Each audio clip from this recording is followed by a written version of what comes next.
Hi, my name is Lilja Carden, and today we will be talking about how paleontology is being used to solve big questions about invasive species.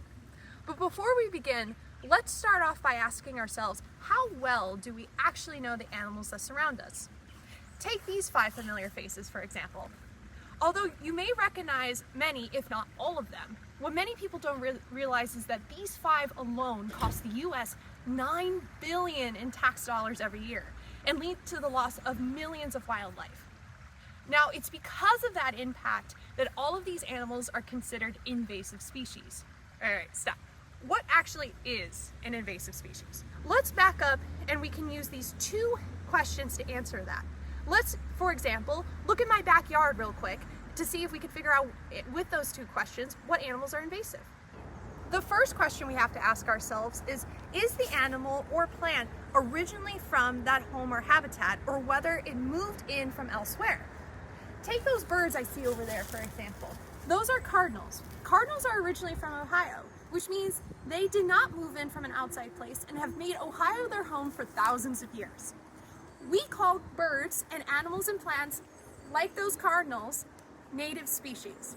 But not all animals have lived in Ohio or other areas their entire existence. Then we have to ask the second question, whether that animal causes excessive harm. Now, most animals don't actually cause that much harm to an ecosystem, but cats like Maz here that live in outside cause and lead to the deaths of millions of wild birds every single year. It's that excessive harm and that decline of the native bird population, like the cardinals we just saw over there, is the reason why these animals are considered invasive species. Now that wasn't so bad figuring out, right?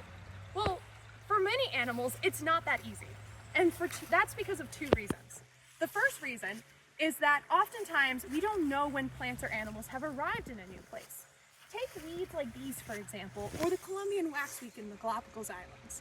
The Galapagos Islands is covered in Colombian waxweed, except scientists don't know whether the plant is invasive or not because they can't determine when that weed has arrived. The second reason that it's really hard to determine whether an animal is invasive is that all animals in some way harm their habitats. All animals have to eat, all animals occupy large amounts of space, and all animals destroy their habitats to build their homes, like us, for example. But the real question is, what exactly is excessive harm? Take, for instance, the Asian clam found all over North America. When the Asian clam arrived in North America in the 1930s, we knew that it was an invader from an outside place, but we did not know and still don't understand fully whether or not it reduces the amount of food available and starves native clams, and thus causing excessive harm to those native clams. It's for these 2 reasons that fundamentally, for millions of species all over the world, it's hard to determine whether they're actually being invasive or just trying to be neighborly.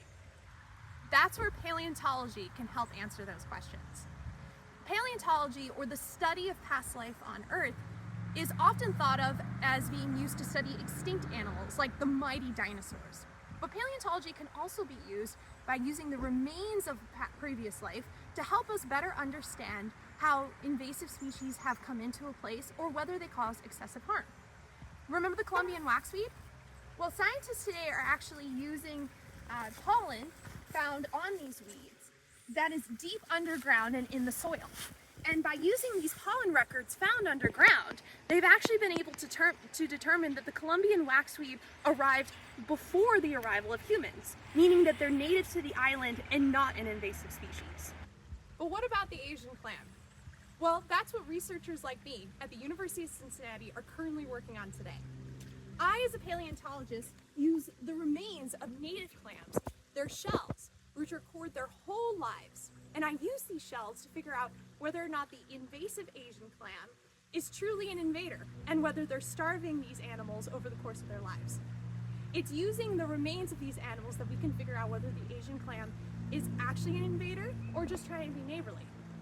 Now, I don't have all the answers yet, as with many scientists, but I will share them with you as soon as I find out.